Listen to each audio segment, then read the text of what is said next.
नमस्कार साथियों, वेलकम। स्वागत करता हूं एक बार फिर से आप सभी का आरएस जंक्शन पर। आज हो गई है तारीख 21 अगस्त और आज के जो भी प्रमुख समाचार पत्रों की जो खबरें हैं जो कि आपकी परीक्षा उपयोगी है उनको हम कवर करने की कोशिश करेंगे। पहले राजस्थान, उसके बाद नेशनल और फिर इंटरनेशनल लेवल की सारी खबरें जो आपकी परीक्षा में पूछी जाती है। तो बस आप हमारे साथ बने रहें। वीडियो अच्छा लग रहा हो, रेगुलर अगर आप क्लास देख रहे हो और अच्छी लग रही है तो भाई लाइक करने में आप कोई कंजूसी मत कीजिए। शेयर करो अपने दोस्तों के साथ जो सीरियस होकर के तैयारी कर रहे हैं और जिनका टारगेट है आरएस 2026 एग्जाम को क्लियर करना। न केवल क्लियर करना बल्कि अच्छे रैंक के साथ क्लियर करना। तो उन सभी के लिए आप इसे सजेस्ट कर सकते हैं। बाकी जैसा कि मैं आपको रोज बताता हूं, एक कोर्स है हमारा, जस्ट अ मिनट। हाँ, तो हमारा एक कोर्स है जिसका नाम है आरपीएससी प्रीवियस ईयर पेपर्स का जो एक कंप्लीट कोर्स हमारा दिया हुआ है वो आपको एप्लीकेशन पे मिल जाएगा। तो डिस्क्रिप्शन जो है वहां पर मैंने लिंक भी दिया हुआ है एप्लीकेशन का, वहां जाकर के आप उसे डाउनलोड कर सकते हैं और वहां से इस कोर्स का बेनिफिट ले सकते हैं। मानिए ना मानिए लेकिन ये कोर्स बहुत बेनिफिशियल है। मात्र 199 का है, लेकिन आप अगर किसी भी एग्जाम की तैयारी करें, चाहे वो आरएसएमएसएसबी का हो चाहे वो आरपीएससी का हो, आपको बहुत अच्छे इंसाइट्स देगा और उन टॉपिक्स से गो थ्रू करवा देगा जो अमूमन पूछे जाते हैं। क्योंकि एक टेंडेंसी रहती है कि बहुत पहले के जो पेपर्स होते हैं उनको रिपीट किया जाता है आगे जाकर के। तो जो पिछले पेपर 2011 से हो चुके हैं वो सारे हमने यहाँ पर कवर किए 2024 तक। उन सभी का बेनिफिट आप यहाँ पर ले सकते हैं। तो शुरुआत करते हैं आज की कक्षा की। पहले करंट अफेयर्स के साथ राजस्थान से भी संबंधित है और खेलों से भी जुड़ा हुआ है, तो दोनों ही रूप में हमारे लिए इंपॉर्टेंट है। तो नाम है अनंतजीत सिंह नरूका। कौन है ये? अनंतजीत नरूका जो है एक शूटर हैं। क्या है? शूटर खिलाड़ी हैं। और कैसे हैं? इंटरनेशनल। कैसे?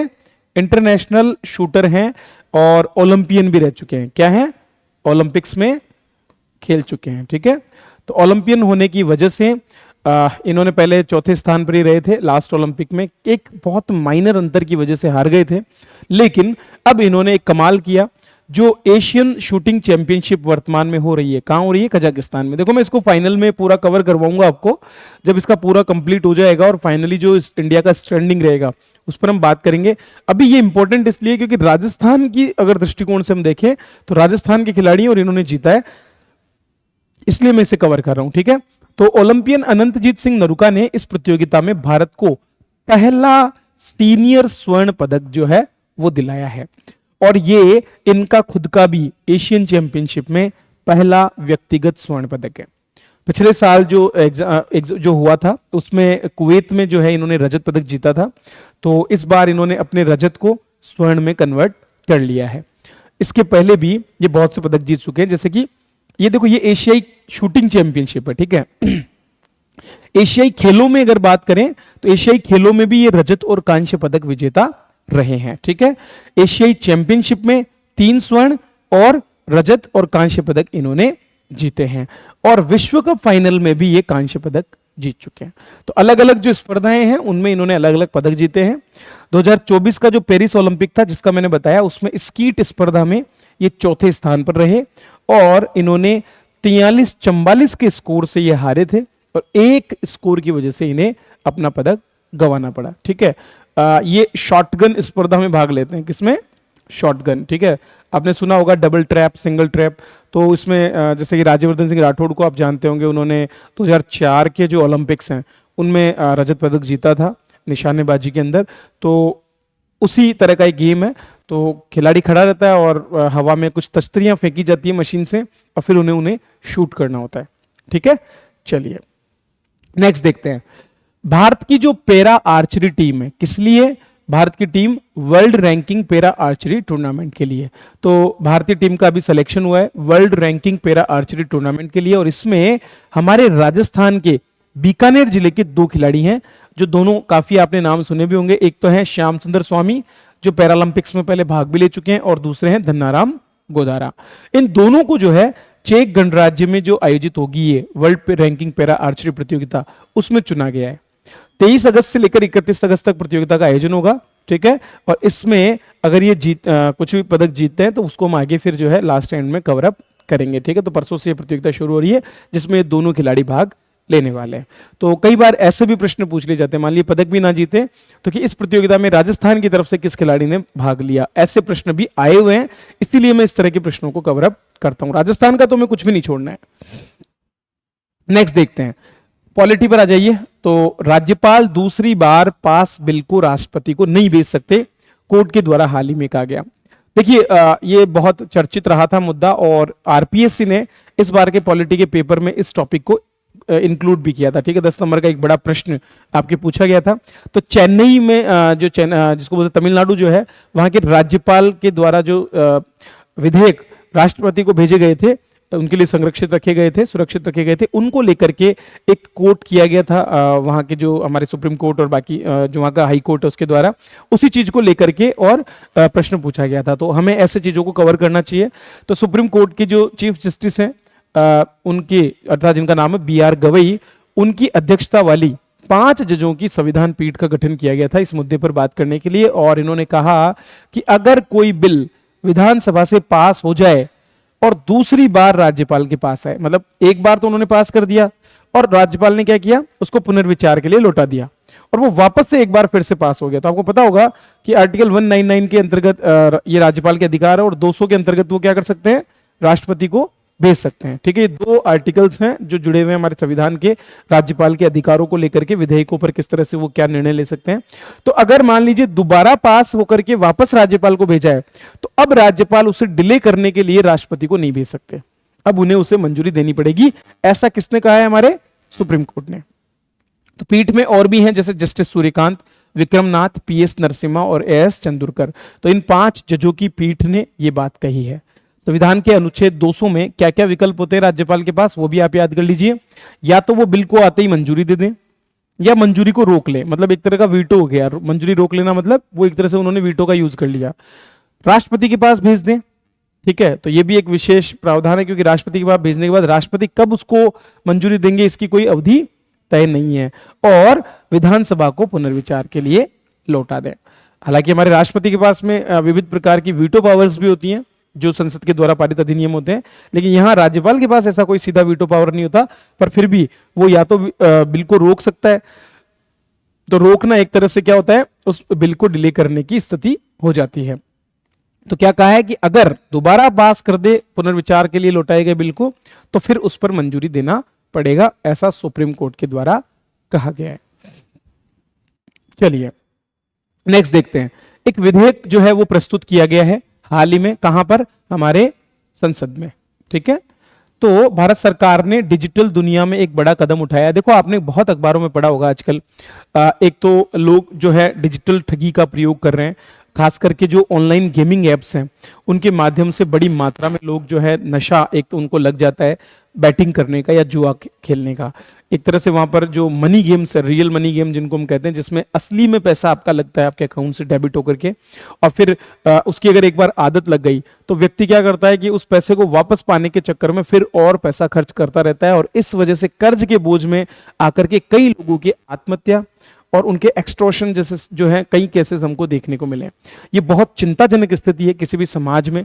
आपको पता हो तो एक बहुत पहले समय अगर हम बात करें तो हमारा जो पहला काव्य है महाभारत, वो भी दर्शाता है कि कैसे जुए की लत, जैसा हमने देखा कि युधिष्ठिर जो है वे जुआ खेलते हैं और उसके बाद दोबारा मना करने के बाद फिर खेलते हैं और अपना पूरा सब कुछ हार जाते हैं।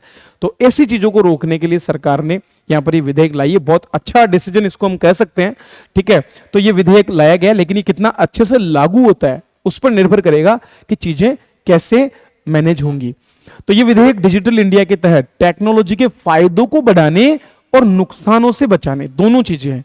एक तरफ तो ये फायदों को बढ़ाएगा, तो फायदों को बढ़ाने का मतलब है जैसे आपके जो गेमिंग्स हैं, अब आप 2 तरह के गेम हम देखते हैं। एक होता है ई स्पोर्ट्स।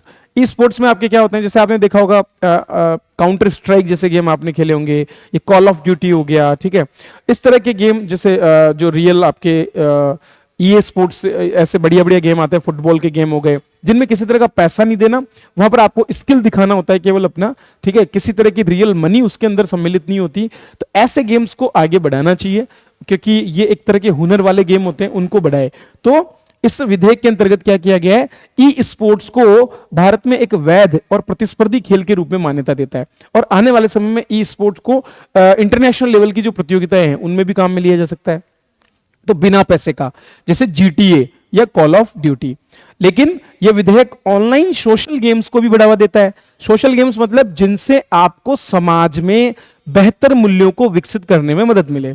मान लीजिए कोई ऐसा गेम है जिसके अंदर आप हमारे जो प्राचीन साहित्य है उस साहित्य से रिलेटेड प्रश्न पूछ रहे हैं और उसमें आप स्टेजेस क्लियर कर रहे हैं, तो ये क्या होगा, ये नॉलेज एनहांसमेंट से रिलेटेड होगा। ठीक है, इस तरह के गेम्स अगर खिलाए जाएं, या फिर मान लीजिए किसी पौराणिक ऐतिहासिक सर्किट्स और उनसे रिलेटेड कोई गेम है, जैसे रामायण की कथा है, उस पर बेस्ड अगर आपने कोई राम का एक गेम बना दिया जिसमें भगवान श्री राम जा रहे हैं और उनकी पूरी कथा को तो वो नॉलेज बढ़ाने वाले गेम्स, ऐसे सोशल गेम्स हो सकते हैं, मनोरंजन के लिए, शिक्षा के लिए, सामाजिक जुड़ाव को बढ़ाने के लिए। ठीक है, तो ऐसे गेम्स जो हैं उनको बढ़ावा देने की बात सरकार ने कही है कि ऐसे गेम वैलिड भी होंगे और इनको आगे बढ़ाने के लिए सरकार खुद की तरफ से ट्रेनिंग, प्रशिक्षण और जो भी स्टार्टअप्स हैं उनको बढ़ावा देगी।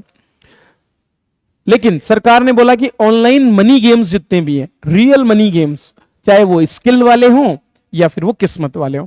अब जैसे आपने देखा होगा कि आईपीएल जब चलता है तो उस समय ड्रीम 11 करके और ये आपके गेम्स खेले जाते हैं, ये भले ही स्किल पर बेस्ड हो लेकिन इनमें कहीं ना कहीं पैसा लगता है, रियल मनी लगती है। उस चीज को लेकर के सरकार ने सख्त हिदायत दी है कि इनको बंद किया जाएगा और इसी वजह से हड़कंप मचा हुआ है इस समय इस बिल के आने के तुरंत बाद से। तो पोकर, रमी, फैंटेसी क्रिकेट मतलब एक तरफ रियल क्रिकेट चल रहा होता है और उसी समय आप अपनी टीम बनाते हैं, लेकिन कहीं ना कहीं ये भी तो चीज, ऐसा तो है नहीं कि उसमें कोई आपका स्किल है, कितना भी कर लीजिए उसमें भी आप लक पर ही निर्भर होते हैं और इस वजह से कई लोग अपना पैसा गंवा देते हैं। एक राष्ट्रीय लेवल पर एक प्राधिकरण बनाने की बात की गई है। ठीक है, तो वो प्राधिकरण क्या करेगा, नियम बनाएगा, निगरानी करेगा और देखेगा कि क्या वाकई में हम ई स्पोर्ट्स को ही बढ़ावा दे रहे हैं और ऐसे गेमों को रोक पा रहे हैं जो रियल मनी पर बेस्ड हो। विधेयक में नियमों का उल्लंघन करने पर सजा की बात की है, तो 2 से लेकर 5 साल की सजा और 50 लाख से लेकर 2 करोड़ तक का भारी भरकम जुर्माना भी इसमें किन पर लगाया जाएगा, गेमिंग कंपनीज पर। तो अब पहले जहां अपराध माना जाता था व्यक्ति के द्वारा जो गलती कर रहा है, अब यहां पर उसे पीड़ित माना जाएगा और ये पूरा दोष किस पर लगेगा, उस गेमिंग कंपनी पर जो इस तरह की फैसिलिटीज दे रही है, क्योंकि सरकार पहले ही इन चीजों को रोकने का काम कर रही है। कंपनियों और उनके अधिकारी गैर कानूनी गतिविधियों के लिए जिम्मेदार होंगे और सरकारी अधिकारियों को जांच और कार्रवाई का अधिकार भी इसमें मिलेगा। तो ये एक बेहतर विकल्प होगा जो हमारे यहाँ पर न केवल जो ई स्पोर्ट्स का बाजार है उसका लाभ उठाने के अवसर हमको प्रदान करेगा, बल्कि इसके साथ साथ ई स्पोर्ट्स के रूप में रियल मनी गेम्स की जो बुराइयां हैं उनको रोकेगा। ठीक है, चलिए नेक्स्ट देखते हैं। देश में फीफा स्तर का पहला स्टेडियम मेघालय में। देखिए फुटबॉल एक ऐसा गेम है जो बहुत स्टेमिना और स्ट्रेंथ मांगता है और आप देखेंगे कि हमारे यहाँ पर बेसिकली साउथ इंडिया और नॉर्थ ईस्ट इंडिया में फुटबॉल का बहुत ज्यादा क्रेज है। ठीक है, तो पहाड़ी हिली एरियाज में ये बहुत ज्यादा खेला जाता है और इसीलिए मेघालय के ईस्ट खासी हिल्स जिला जो है वहां पर माउखानू फुटबॉल कॉम्प्लेक्स का निर्माण किया जा रहा है जो लगभग 732 करोड़ रुपए की लागत से बनेगा और फीफा स्टैंडर्ड वाला होगा। फीफा स्टैंडर्ड मतलब फीफा आप सभी जानते हैं एक फुटबॉल एसोसिएशन है जो कि वर्ल्ड लेवल पर जो हमारा फुटबॉल गेम है उसको देखती है, मैनेज करती है, उससे रिलेटेड सारे डिसीजन लेती है। तो फीफा की जो स्टैंडर्ड्स हैं उन पर मतलब इंटरनेशनल लेवल पर बनने वाला एक हमारा स्टेडियम ये होगा। 40,000 से ज्यादा दर्शक इसमें बैठेंगे। एक आधुनिक एकेडमी इसमें स्थापित की जाएगी और मेघालय को एक तरह से देश की फुटबॉल राजधानी बनाने की तरफ ये काम करेगा। इसमें लगभग 50 आर्टिफिशियल टर्क्स भी तैयार किए जाएंगे। इसके अलावा यहां पर एक मिशन फुटबॉल 2.0 ये भी शुरू किया जा रहा है ताकि राज्य में ऐसे बच्चे जो फुटबॉल में अपना करियर बनाना चाहते हैं उनको प्रशिक्षण और अवसंरचनात्मक सुविधाएं प्रदान करते हुए उन्हें आगे प्रतिभा के रूप में विकसित किया जा सके। दोस्तों इजराइल और फिलिस्तीन के बीच में काफी लंबे समय से युद्ध चल रहा है, आप लगातार पढ़ रहे हैं और इसकी वजह से जो गाजा पट्टी है वहां पर बड़ी मात्रा में मानवाधिकारों के उल्लंघन देखने को मिले हैं। ऑपरेशन गिदोन चैरियट 2 ये एक जो है शुरू किया जा रहा है एक बार फिर से इजराइल के द्वारा। तो अभी हाल ही में वार्ता या युद्ध विराम की वार्ता की बातें चल रही थी, लेकिन उसी बीच में ये घोषणा जो बेंजामिन नेतन्याहू हैं उनके द्वारा की गई। 19 अगस्त को इजरायली डिफेंस फोर्सेस जो हैं जिनको हम आईडीएफ कहते हैं उन्होंने गाजा शहर से हमास को पूरी तरह से, हमास क्या है, हमास एक तरह का एक तरह का जिसको आतंकवादी संगठन कई बार कहा जाता है, तो फिलिस्तीन की आज़ादी के लिए यहाँ पर किसके खिलाफ लड़ रहा है? इजराइल के खिलाफ। ठीक है, तो इसको हटाने के लिए पूरी तरह से एक नया आक्रमण यहाँ शुरू किया जा रहा है, इसमें 60,000 से ज्यादा जो सैनिक है उनको डिप्लॉय किया जा रहा है। इसका लक्ष्य मई और जुलाई में जो इन्होंने पहले चलाया था अपना एक अभियान, और जिसके तहत इन्होंने लगभग 75% से ज्यादा एरिया जो गाजा पट्टी का है उसको अपने लिए टेक ओवर कर लिया है, तो बचे हुए शेष एरिया में भी अब जो है ये अपना पूरा का पूरा सैन्य शासन तैनात करना चाहते हैं। तो गिदोन का रथ 2 नाम, क्या नाम दिया इसको? गिदोन चैरियट 2, ये नाम इसको दिया गया है। पहले मई में भी शुरू हुआ था गिदोन चैरियट नाम से अभियान, तो उसी का सेकंड वर्जन हो गया गिदोन चैरियट 2। ठीक है, आगे बढ़ाने के लिए इसीलिए इजराइल ने इसको मंजूरी दी है, उसकी कैबिनेट ने इसको मंजूरी दी है, और ये कहीं पर भी युद्ध विराम जैसी स्थितियों के लिए एक तरह से हम कह सकते हैं घातक होगा, या उसको नुकसान पहुंचाने वाली स्थिति यहां पर पैदा होने वाली है। तो ये अगर पूछे आपको गिदोन चैरियट किससे जुड़ा हुआ है, तो आप बता सकते हो इजराइल फिलिस्तीन संकट से जुड़ा हुआ है ना। ऑप्शन आ सकते हैं जैसे रशिया यूक्रेन संकट, इजराइल फिलिस्तीन संकट, है ना, इस तरह से। नेक्स्ट देखते हैं दोस्तों, डिफेंस की बात करें तो अग्नि 5 जो कि हमारी क्या है? Intercontinental ballistic missile. Ballistic missile क्या होती है ये भी मैं आपको बता चुका हूं, इंटरकॉन्टिनेंटल क्या होता है ये भी आपको पता है। ठीक है, तो एक बहुत ज्यादा रेंज वाली मिसाइल है। तो अग्नि 5 सबसे एडवांस वर्जन है अभी, इससे भी एडवांस एक अग्नि प्राइम भी हमारा है। ठीक है, लेकिन अग्नि 5 जो सबसे ज्यादा दूरी तक मार करने वाली, अभी वर्तमान में हमारे पास अग्नि 6 भी हम डेवलप कर रहे हैं जो और ज्यादा दूरी तक मार करेगी। तो 5000 किलोमीटर की दूरी तक मार करने वाली, ध्वनि की गति से 14 गुना तेज गति से ये चलती है। ठीक है, और भारत ने इसका हाल ही में एक बार फिर से टेस्ट किया है। तो एक नोटम जारी किया गया था। ठीक है, क्या नोटम जारी किया गया था? नोटम क्या होता है? Notice to airman. Notice to airman क्या होता है?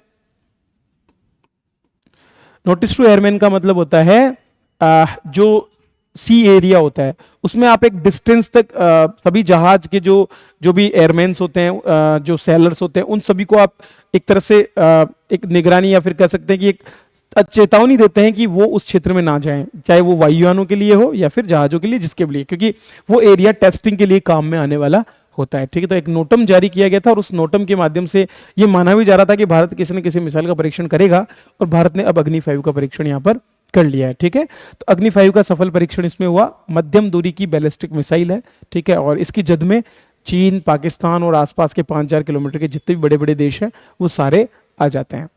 अग्नि 5 की सबसे बड़ी खासियत मैंने बताया 5000 किलोमीटर की दूरी, आधुनिक नेविगेशन, मार्गदर्शन और पुनः प्रवेश प्रणाली। ठीक है, री एंट्री की इसमें कैपेबिलिटी है, मतलब ये क्या करती है? पहले ये जाती है कहां पर? हमारा जो स्ट्रेटोस्फेयर है उससे बाहर। ठीक है, और वायुमंडल से बाहर निकल के वापस से री एंट्री करती है। और अभी हाल ही में जो हमारी MIRV टेक्निक है, ठीक है, MIRV का मतलब होता है मल्टीपल टारगेट्स को ये क्या कर सकती है? टारगेट कर, मतलब जब ये जाएगी तब ये सिंगल मिसाइल की तरह जाएगी, और जैसे ही वापस रिटर्न आ रही है तो ये क्या करेगी? एक साथ बहुत सारे जो टुकड़ों में है ये बट जाएगी। ठीक है, तो ये MIRV टेक्निक के रूप में मैं पहले भी आपको बता चुका हूं, तो ये वाली कैपेबिलिटी भी इसमें है। ये परमाणु और पारंपरिक दोनों तरह के वारहेड ले जा सकती है, और DRDO द्वारा ये जो मिसाइल है स्वदेशी तकनीक पर निर्धारित की गई है, तैयार की गई है। इसको आप चाहें तो एक किसी स्टैटिक लॉन्चर से भी लॉन्च कर सकते हैं, जैसे कि किसी शिप पर लगा करके। ठीक है, या फिर इसको आप जो है किसी मोबाइल लॉन्चर से भी लॉन्च कर सकते हैं, जो एक जगह से दूसरी जगह मूव किया जा सकता है। अग्नि के बैक में देखें तो अग्नि 1 सबसे पहले 700 किलोमीटर, फिर उसके बाद अग्नि 2 2000, अग्नि 3 3500, अग्नि 4 4000 और अग्नि 5 5000 किलोमीटर की दूरी तक जो है टारगेट करती है।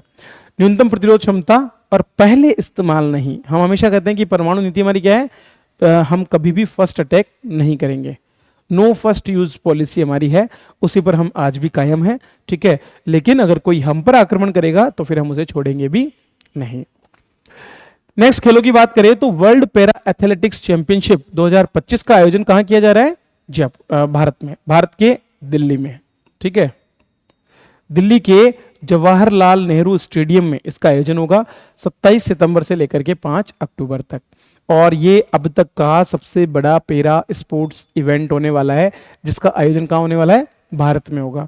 104 देशों के 2500 से ज्यादा खिलाड़ी यहां पर भाग लेने वाले, तो अब उनके लिए पूरी व्यवस्थाएं करना ये काफी टफ काम है, लेकिन इसको करके हम ये दिखाना चाहते हैं कि आने वाले समय में हम जो भी हम चाहे वो कॉमनवेल्थ गेम्स की बात हो, चाहे वो हमारे ओलंपिक्स की बात हो, उनके लिए हम तैयार हो रहे हैं और हमारे पास में वो इंफ्रास्ट्रक्चर है जिसके माध्यम से हम इन गेम्स का आयोजन कर सकते हैं।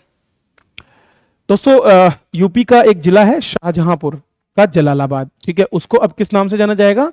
परशुरामपुरी के नाम से। तो उत्तर प्रदेश के शाहजहांपुर जिले को जो जलालाबाद हिस्सा है उसका नाम अब क्या हो जाएगा? परशुरामपुरी। शाहजहांपुर जिले में एक नगर है जिसका नाम है जलालाबाद, ठीक है। तो ये अपने आप में जिला नहीं है, एक टाउन हो सकता है, छोटे छोटे टाउन होते हैं, जैसे जयपुर में सांगानेर है, ठीक है, तो उसके नाम क्या रख दिया? परशुरामपुरी। तो इनका मानना है कि शाहजहांपुर के जलालाबाद में जो है परशुराम का मंदिर है, फरसा है, और ये परशुराम की जन्मस्थली। हालांकि एक दूसरा मान्यता क्या बोलती है कि मध्य प्रदेश जो है उसकी जो जनापाओं की पहाड़ियां हैं वो परशुराम जी की जन्मभूमि है, वहां जमदग्नि जी का आश्रम भी है, तो उसको माना जाता है। तो जनापाओं की पहाड़ियां क्यों प्रसिद्ध है? आप कमेंट करके मुझे बता सकते हो, ठीक है, कि क्यों ये प्रसिद्ध है। एक नदी का उद्गम स्थल है। नेक्स्ट देखिए, एशिया कप हॉकी 2025 के लिए भारतीय पुरुष टीम की घोषणा की गई है। तो कल हमने देखा था हमारी जो महिला और जो पुरुष टीम है वर्ल्ड कप और एशिया कप क्रिकेट कप के लिए जो है जो की गई थी, उस पर हमने बात की थी।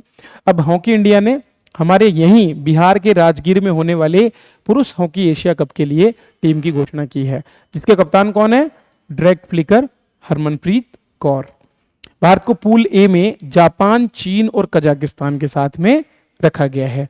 तो ये जो है प्रतियोगिता आयोजित होने वाली है। अगर बात करें तो 2022 में इसका अंतिम संस्करण हुआ था और उस संस्करण में दक्षिण कोरिया विजेता रहा था। कौन? दक्षिण कोरिया, ठीक है। और भारत की बात करें तो भारत 3 बार इसका विजेता बन चुका है। 3 बार जो है हमने ये प्रतियोगिता जीती है। नेक्स्ट देखिए, भारत बना दुनिया का तीसरा सबसे बड़ा सौर ऊर्जा उत्पादक देश। तो एक आर्टिकल आज पूरा आया था, ठीक है, चाहे वो डीडी न्यूज हो चाहे पीआईबी पे, दोनों पे था। तो मैंने देखा इसको पूरा कवर कर लेना चाहिए, तो थोड़ा सा बड़ा है, ठीक है, इसको कवर कर लेते हैं। तो भारत जापान को पीछे छोड़ करके अब दुनिया का तीसरा सबसे बड़ा सौर ऊर्जा उत्पादक बन गया है।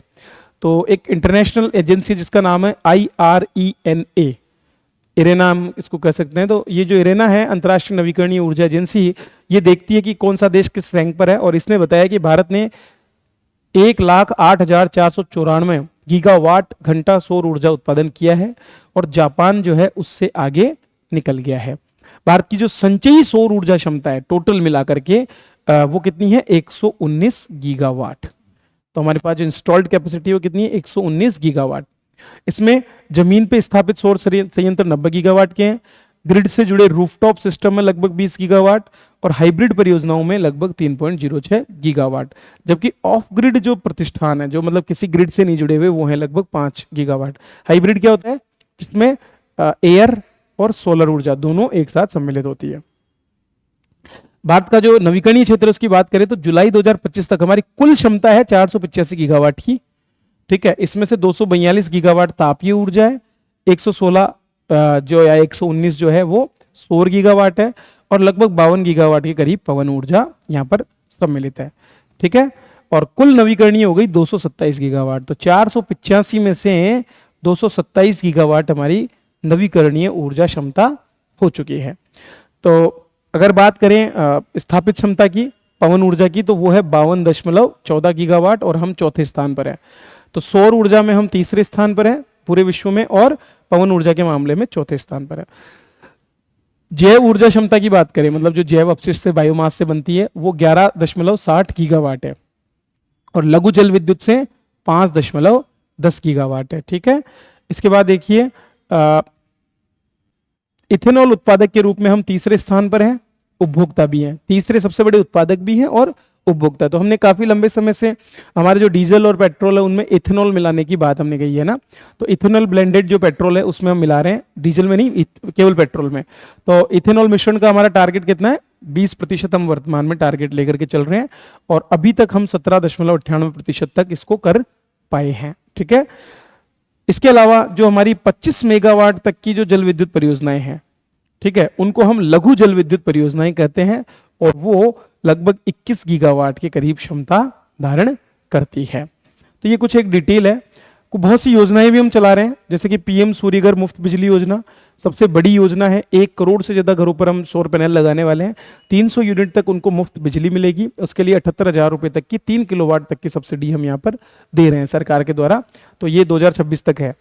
इसके बाद पीएम कुसुम अर्थात किसान ऊर्जा सुरक्षा एवं उत्थान महाअभियान, ये बेसिकली हमारा जो एग्रीकल्चर सेक्टर है उसको लाभदायक बनाने और उसको डीजल और बाकी जो परंपरागत जो हमारे सोर्सेस थे एनर्जी के उनसे मुक्त करने की बात इसमें कही। तो 3 घटक कुसुम ए, बी और सी के साथ में हम इसमें काम कर रहे हैं, जिसमें चाहे उनकी अनुत्पादक भूमि हो, अनुपयोगी भूमि हो, उस पर बंजर भूमि पर जो है प्लांट लगाने की बात हो, या फिर उनके जो वर्तमान में जो डीजल चालित इंजन है उनको प्रतिस्थापित करने की बात हो, या इलेक्ट्रिक जो उनके जितने भी जो कनेक्शंस हैं उनको सोलर से ऐड करने की बात हो, वो तीनों घटक इसमें सम्मिलित हैं।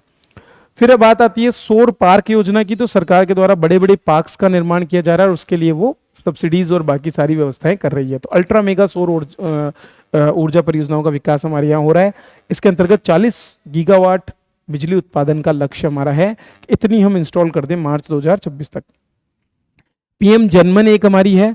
तो जो पीवीटीजी जो हमारे हैं प्रिमिटिव वल्नरेबल ट्राइबल ग्रुप्स जो हैं उनके लिए हम क्या कर रहे हैं, यहाँ पर पीएम जनमन योजना के तहत सौर विद्युतीकरण के प्रयास कर रहे हैं। फ्लोटिंग सोलर प्रोजेक्ट्स भी लगाए जा रहे हैं, जिसमें जो हमारी जल राशियां हैं, जो तालाब और झीलें हैं, उन पर इस तरह के प्लांट्स लगाने की बात की गई है। तो जैसे ओंकारेश्वर मध्य प्रदेश में सबसे बड़ा फ्लोटिंग सोलर पार्क हम लगा रहे हैं। इसी तरह से आपके जो है एग्री वोल्टाइक्स करके एक प्रोजेक्ट है। एग्री वोल्टाइक्स मतलब खेती वाले जो जगह हैं जहां पर खेती होती है, उन्हीं में बीच बीच में आप क्या करते हैं, सोलर पैनल को लगाते हैं और नीचे खेती करने की अनुमति देते हैं। ठीक है, तो भूमि का उपयोग भी हो, खेती भी हो और उसके साथ साथ वहां पर सोलर एनर्जी का भी जनरेशन हो। तो दिल्ली में सनमास्टर नाम से एक प्लांट लगा है और जोधपुर में जो हमारा Indian council of agriculture research है उसने भी 105 किलोवाट का एक सिस्टम वहां पर स्थापित किया है। तो अभी प्रोटोटाइप में, समय के साथ हो सकता है आगे इनको बड़े स्तर पर भी लागू किया जाए। तो बस ये थे आज के करंट अफेयर्स जिनको हमने कवर अप करने की कोशिश की है। उम्मीद करते हैं आपको समझ में आ रहे होंगे, तो आप कमेंट करके बता सकते हैं। इसी तरह से रोजाना पढ़ते रहिए, रिवीजन करते रहिए, वीकली रिवीजन भी आप करें और जो मंथली रिवीजन है उसके लिए तो हम आपको पीडीएफ देते ही हैं, तो वो पीडीएफ आप जरूर देखें। जून और जुलाई महीने की पीडीएफ आपकी अवेलेबल है हमारी जो टेलीग्राम चैनल है उसमें। तो आज ही नीचे दिए गए लिंक से टेलीग्राम ज्वाइन करके आप उसका लाभ ले सकते हैं। चलिए इसी के साथ मैं आपसे विदा लेता हूं, अगली क्लास में फिर से मिलेंगे, तब तक के लिए धन्यवाद।